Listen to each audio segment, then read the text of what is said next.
안녕하세요, 성도 여러분. 오늘은 7과 예언을 위한 기초를 함께 살펴보겠습니다. 이번 주에는 하늘 보좌의 이상을 더 깊이 살펴보게 될 겁니다. 인류가 하나님과 어떤 관계에 있는지, 또 그리스도의 희생이 어떻게 우리를 회복시키고 보좌에 담대히 나아가게 하는지를 연구할 것입니다. 하나님의 영광은 구속의 역사 안에서 드러납니다. 그런데 이 구속의 역사는 개인적인 사건이나 개인의 회심만으로 그치지 않습니다.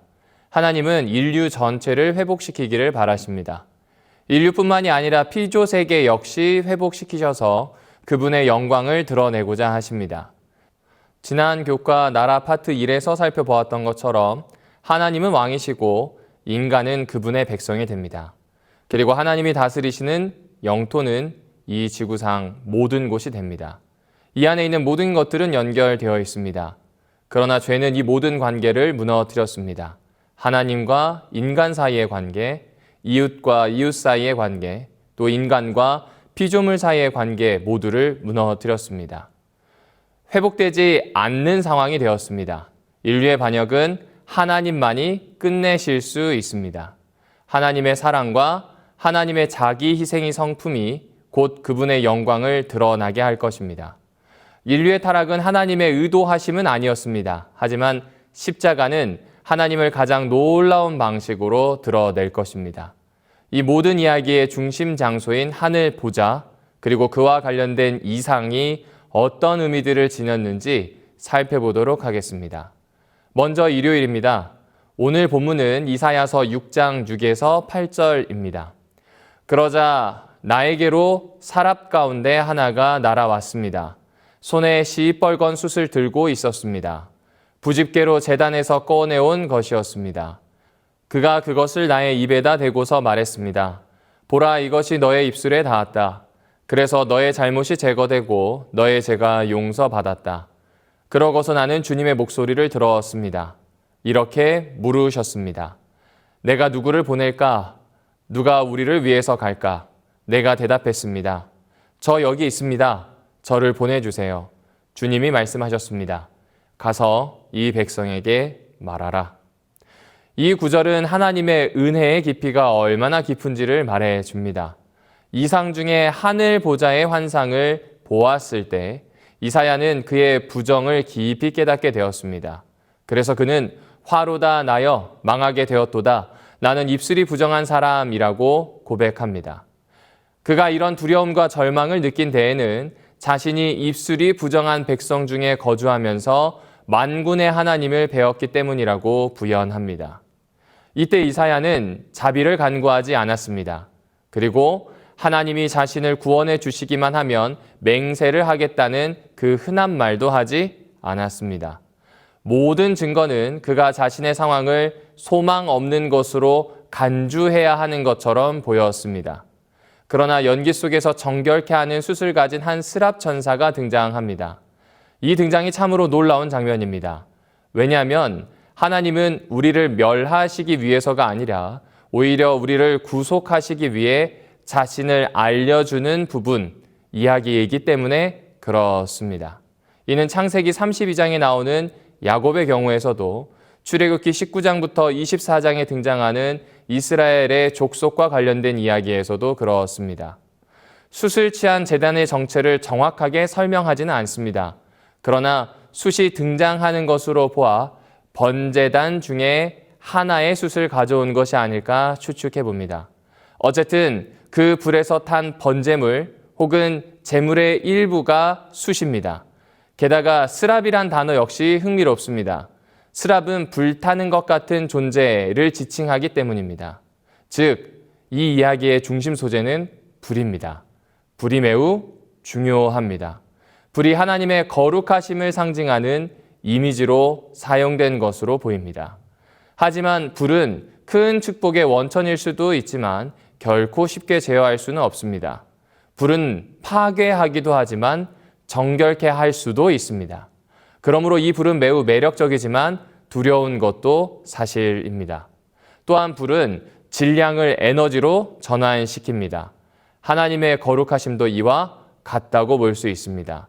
신명기 4장 24절에서는 우리 하나님을 소멸하는 불로 묘사합니다.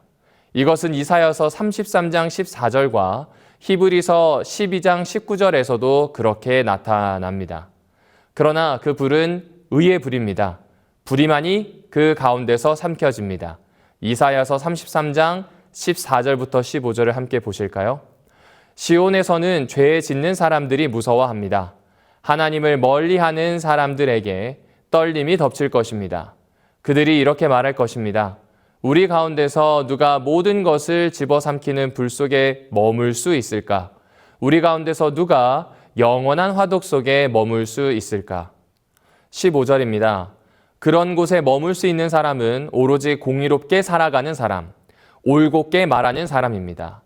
억눌러 빼앗은 부당한 이익을 마다하는 사람입니다. 손을 내저으며 뇌물에 손대지 않고 남의 피를 쏟자는 말에 귀를 막는 사람입니다. 악한 것을 보지 않으려고 눈을 감는 사람입니다. 본문을 따라 생각해 보면 그 불에 불의를 태운 사람, 곧 회개하는 자는 하나님 자신의 순전함을 불을 통해 다음과 같은 역사를 일으킨다라고 볼 수 있습니다. 이사야서 1장 25절에 있는 말씀입니다. 내가 나의 손을 돌려 너 예루살렘을 치겠다. 너의 찌꺼기를 잿물로 씻듯 깨끗이 녹여내고 너의 모든 불순물을 없애겠다. 내가 되돌리겠다. 너의 재판관들을 옛적처럼 너의 참무들을 처음처럼. 그러고 나면 사람들이 너를 공의로운 도시, 충성스러운 성읍이라 부를 것이다. 자, 그렇다면 이런 하나님을 만나 피인 숯이 닿게 되는 것, 이것이 우리에게 어떤 의미가 있을까요? 불타는 것 같은 자의 손에서 나온 불타는 숯이 이사야의 입에 닿았습니다. 하나님께는 죄악의 효과를 완화하고 죄악의 권능을 깨트릴 수 있는 죄악에 대한 규정들이 있습니다. 엥그넬은 이를 메소포타미아의 신탁을 받는 제사장들의 정결의식과 이사야의 이상을 나란히 놓고 비교합니다. 둘 다 특정한 상황에서 신적인 말씀의 선포를 포함한다는 점에서 확실히 비슷합니다. 곧 하나님의 말씀이 있다는 점이 비슷하다는 겁니다. 그러나 차이점도 있습니다. 메소포타미아의 경우에는 제사장이 메시지를 전달받기 위해 의식에 참여합니다. 반면 이사야는 그런 이유로 정화를 추구한다는 어떤 암시도 보이지 않습니다. 어떤 의미에서 이사야는 정화를 전혀 추구하지 않습니다. 정화는 하나님으로부터 그에게 주어졌습니다. 따라서 메소포타미아에서는 메시지가 주된 것이고 정화는 그 목적을 위한 수단입니다. 반면 이사야의 경우에는 소외된 상태와 그 상태로부터 깨끗해지는 것이 1차적이고 메시지를 전달하는 것이 그 다음 일이 되게 됩니다. 이것이 엥그넬이 하고 있는 이야기입니다. 본문에서 이사야의 죄와 불법이 다루어지는 이유는 그것이 존재하기 때문입니다. 또한 자기 안에 죄와 불법이 거하는 자들은 하나님과 교제를 나눌 수 없기 때문입니다. 이는 하나님이 바라시는 것과 정반대되는 상태에 놓여 있는 사람의 모습입니다. 그럼 조금 더 깊이 가보도록 하겠습니다. 무엇이 죄와 불법을 야기하는 것일까요? 그것은 무릎 꿇기를 거부하는 오만한 자족감이다. 이것이 이사야가 백성들을 고발했고 이제 자신 안에도 거하고 있는 것을 발견한 궁극적인 부정함이다. 이 정신은 결코 싸움 없이는 포기하지 않는다. 자기 포기와 신적인 수술의 불이 없으면 깨끗한 마음은 불가능하다. 존 오스왈트의 이사야서 주석에 있는 것을 인용하였습니다. 이사야 선지자는 하나님의 그 거룩함에 짓눌려 더 이상 존재하지 않게 될 것이라고 확신했던 것 같습니다. 그러나 자신이 구하지도 않고 받을 자격도 없는 완전한 죄사함, 곧 정화를 받았으니 그가 하나님을 섬기는 일에 자신을 내던지는 것 외에는 다르게 할 일이 없었던 것 같습니다. 그래서 하나님을 찾으시는 음성을 피해 숨으려 했던 아담과 하와와 다르게 잠시 동안 하나님의 회의를 엿듣는 것이 허락된 이사야는 침묵을 지킬 수 없게 되었습니다. 그래서 그의 첫마디가 제가 할까요? 입니다. 그렇게 감사하며 자신을 바치는 일은 언제나 하나님이 자신을 받아주실 것이라는 소망을 포기했던 상태에 있다가 이후에 하나님의 은혜를 받게 된 자들의 외침이자 고백입니다. 여기에서 예언을 위한 기초 한 가지를 엿볼 수 있습니다. 이사야가 하늘 보좌실 안에서 겪게 되는 변화의 순차적인 관계를 절대로 간과해서는 안 된다는 점입니다. 각 요소는 다음 요소로 이어지기 때문입니다. 6장 1절에 우시야 왕의 죽음은 하나님에 대한 환상을 보도록 만드는 계기가 되었습니다. 하나님에 대한 환상은 자신에 대한 절망으로 이어졌습니다.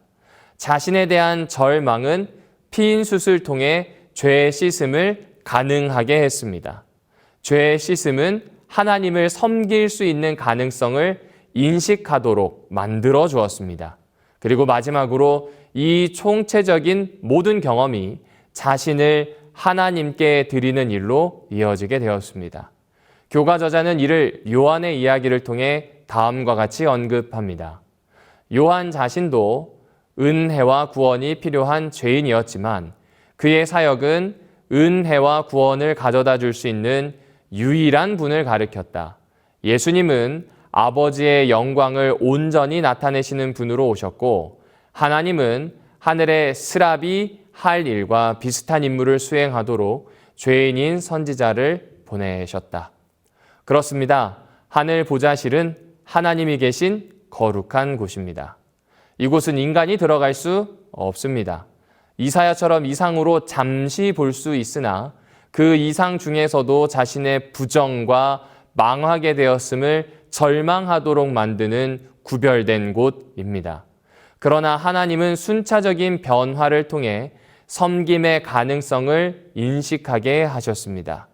그 다음으로 이 총체적인 경험은 하나님의 거룩함을 보좌실 밖으로 나가 드러내는 사람, 그런 삶을 살도록 바꾸었습니다.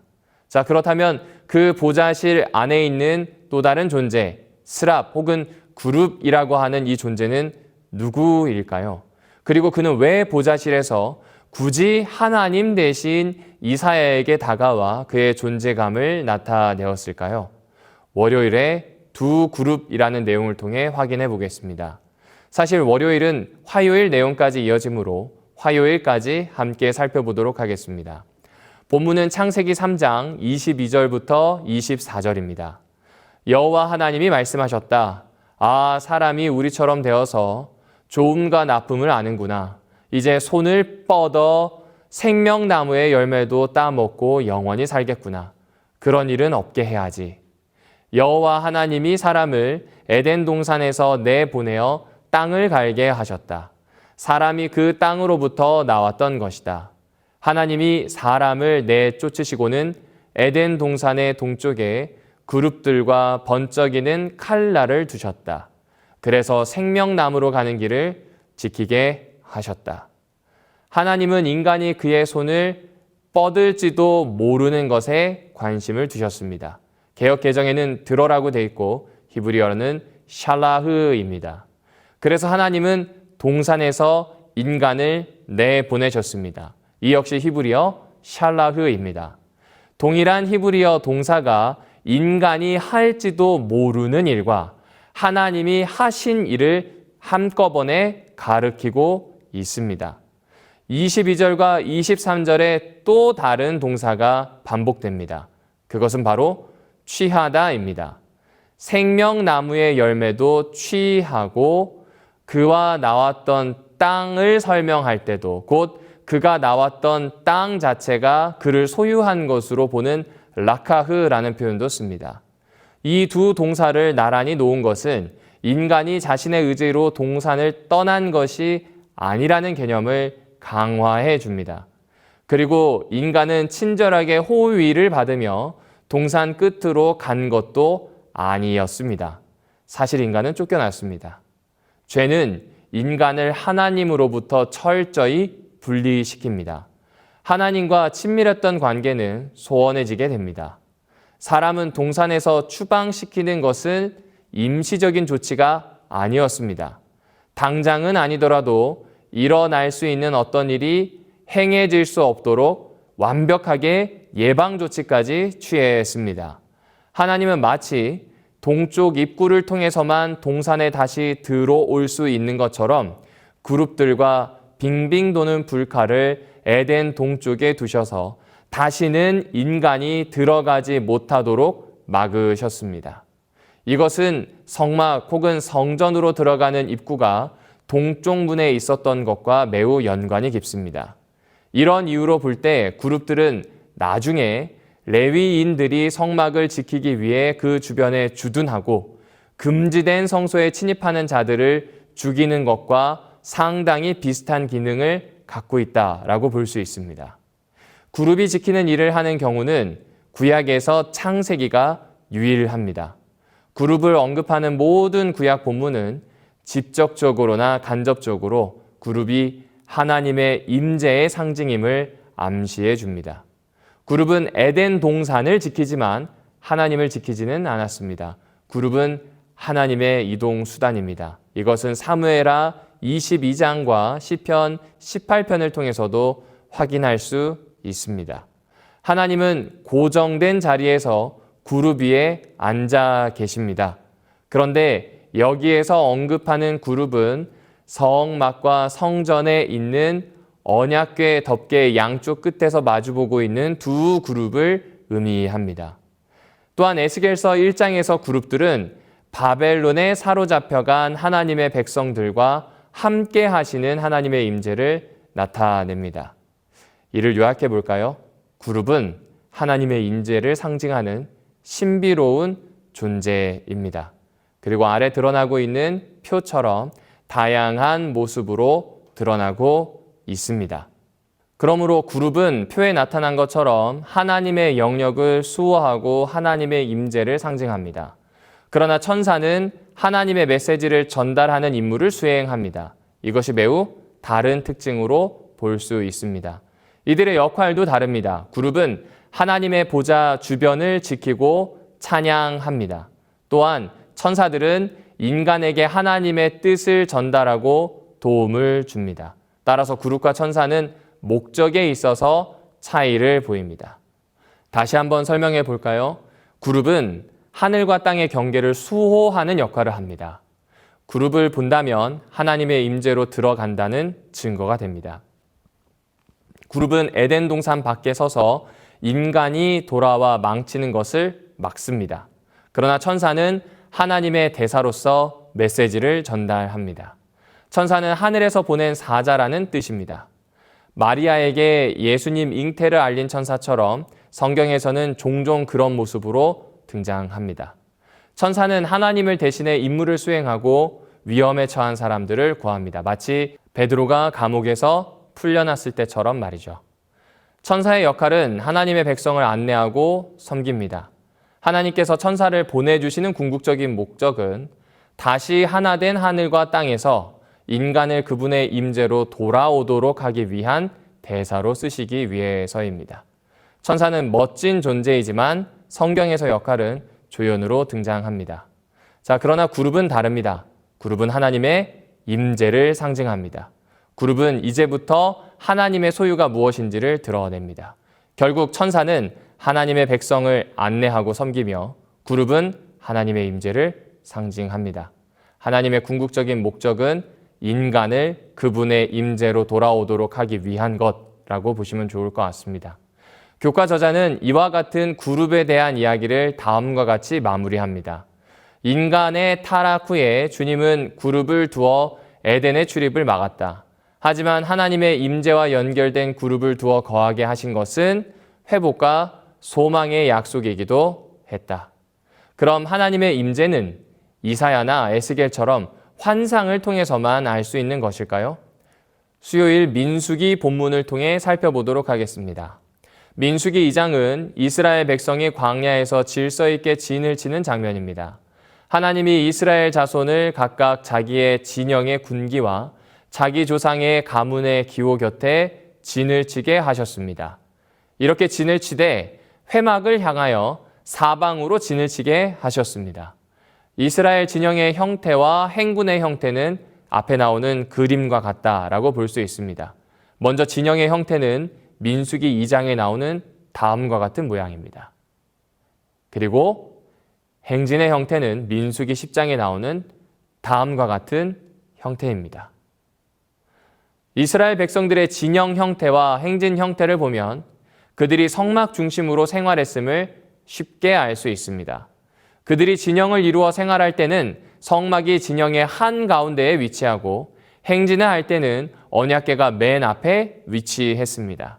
그리고 전체 이스라엘 백성들이 성막을 중심으로 일정한 질서를 이루고 있음을 알아볼 수 있습니다. 이것은 오늘날 그리스도인에게서 성도의 생활의 중심이 무엇인지를 알려줍니다. 우리 성도들의 생활의 중심은 하나님의 임재가 되어야 한다고 해석할 수 있겠습니다. 교가 저자는 각 지파별로 특별한 깃발을 개양한다는 점도 지적합니다. 각기 자신의 개성이 드러냈다는 점이 매우 흥미롭습니다. 어떤 의미에서 우리가 신앙을 하는 이유는 하나님의 형상과 하나님 나라의 회복이 목적이 되기 때문입니다. 하나님 나라의 일원으로 하나님의 형상으로 변모해 가는 것, 이것이 신앙입니다. 그런데 그 변화는 획일된 변화가 아닙니다. 어쩌면 나를 만드신 분을 쫓아 가장 나다워지는 과정일지도 모르겠습니다. 교과 수요일 소지의 제목이 당신의 백성 가운데 계신 하나님입니다. 하나님이 우리와 함께 하시는 이유는 가장 나를 나답게 창세기 저자의 지적처럼 종류대로 그 모양대로 살아나가도록 계획하신 것이 아닌가 생각해 보게 됩니다. 그러므로 우리가 만나는 다변하는 한 사람 한 사람을 하나님의 형상으로 대할 수 있는 태도가 매우 귀합니다. 그런 교회와 삶이 되기를 주님의 이름으로 축복합니다. 성경이 묘사하는 새 예루살렘 역시 사방에 각각 세 지파의 문들이 등장합니다. 계시록 21장 12절, 13절입니다. 크고 높은 성곽이 있고 12문이 있는데 문이 12천사가 있고 그 문들 위에 이름을 썼으니 이스라엘 자손 12지파의 이름들이라. 거룩한 성의 성곽은 27절과 22장 14절과 15절에 함축된 것처럼 그 성 곧 새롭게 된 언약 공동체의 하나님과의 신성한 교제의 본질을 표상해 줍니다. 이것은 이사야서 26장 1에서 2절을 인용해 주는 것과 같습니다. 그날에 유다 땅에서 이 노래를 부르리라. 우리가 견고한 성읍이 있으며 여호와께서 구원과 성읍과 외벽을 삼으시리로다. 너희는 문들을 열고 의로운 나라가 들어오게 할지어다. 요한계시록의 거룩한 성은 에스겔서 본문에 대한 매우 분명한 인용을 통해 에스겔의 새 성전 환상의 성취로 제시되고 있습니다. 성과 성전의 핵심 특징은 하나님의 영광의 임재가 있고 이것은 이스라엘의 옛 성전에 있었던 하나님의 영광스러운 임재가 확대된 결과로 등장합니다. 요한계시록 21장 3절에 인용된 마지막 때의 성전에 대한 구약 예언들은 바울이 교회는 하나님의 성전이라는 개념을 지지하기 위해 고린도후서 6장 16절에서도 사용하는 부분이기도 합니다. 이 바울이 성전으로부터 이어져 시작되는 교회까지 이끌어내는 결론은 고린도후서 7장 1절에서 발견됩니다. 그런즉 사랑하는 자들아, 이 약속, 가장 크고 염두에 두고 있는 성전에 관련된 약속을 가진 우리는 하나님을 두려워하는 가운데서 거룩함을 온전히 이루어 육과 영의 온갖 더러운 것에서 자신을 깨끗이 하자. 구약 시대의 제사장들은 성전이 더럽혀지지 않도록 깨끗하게 지켜야 했습니다. 신자는 현세에서 성전의 일부가 되므로 그 성전을 죄악의 오염에서부터 지켜내야 합니다. 우리가 어떻게 하느냐에 따라 하나님의 영광스러운 장막 그리고 하나님의 임재는 우리를 통해 밝게 빛날 것이기 때문입니다. 세상은 지금 우리 안에서 얼마나 하나님의 영광과 성품을 볼 수 있습니까? 우리는 하나님의 형상입니다. 즉 하나님의 영광을 반사하도록 마지막 때의 성전 안에 두어진 사람들임을 잊지 말아야 합니다. 목요일의 주제는 루시퍼의 타락입니다. 이 모든 이야기의 중심에는 사실 루시퍼가 있습니다. 루시퍼는 하나님의 보좌 가까이에서 섬기던 존재, 이른바 덮는 그룹이었습니다. 그런데 그는 타락하여 하나님께 대적하게 됩니다. 먼저 이사야서 14장 13절부터 15절의 말씀을 살펴보겠습니다. 내가 가장 높은 하늘로 올라가겠다. 하나님의 별들보다 더 높은 곳에 나의 보좌를 두겠다. 가장 높으신 분과 같아지겠다. 그러나 결국 그는 수월, 즉 죽음과 멸망의 자리로 떨어졌습니다. 자, 왜 이런 일이 벌어지게 되었을까요? 이 질문에 대해서는 에스겔서 28장 11절에서 18절까지의 내용이 설명해 줍니다. 에스겔서는 루시퍼를 두로 왕의 비유에 묘사합니다. 처음 그는 완전한 존재였습니다. 지혜로웠으며 아름다웠으며 하나님 앞에서 완전했습니다. 그가 가지고 있는 지혜와 의지의 자유가 완전했습니다. 하나님의 거룩한 산에 있었으며 불타는 돌들 사이에 드나들 수 있었던 존재였습니다. 곧 하나님의 임재의 상징인 그룹들 사이에 있을 수 있었습니다. 그런데 결정적인 변화가 생깁니다. 무역 활동이 많아지고 물건을 사고 파는 일이 많아지면서 거기에 몰두하게 됩니다. 이어서 폭력과 사기가 시작되었다고 에스겔서에서는 기록하고 있습니다.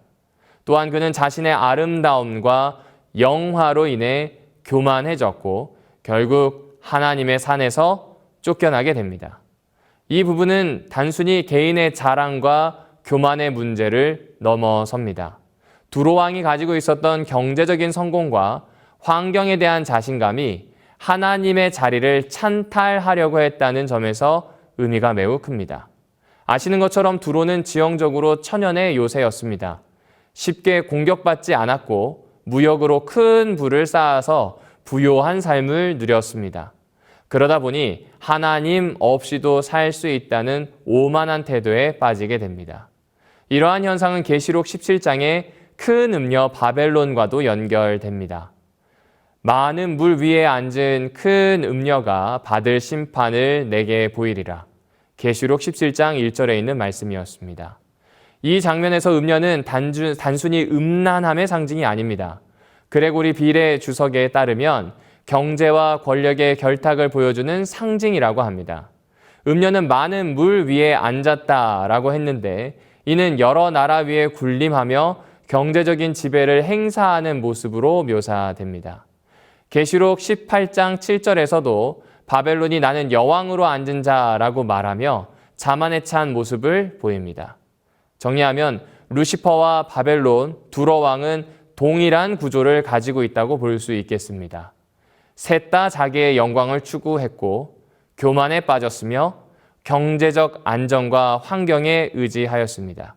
그리고 이들은 하나님과의 인격적인 관계, 그분과의 신뢰를 완전히 무시하였습니다.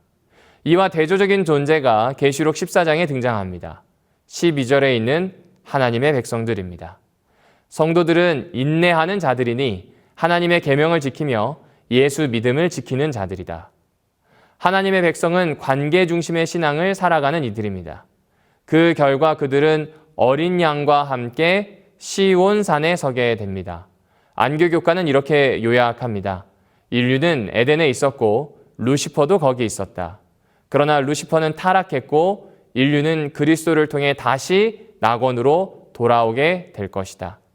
결국 루시퍼가 타락한 이유는 단순히 잘난 체 해서가 아닙니다.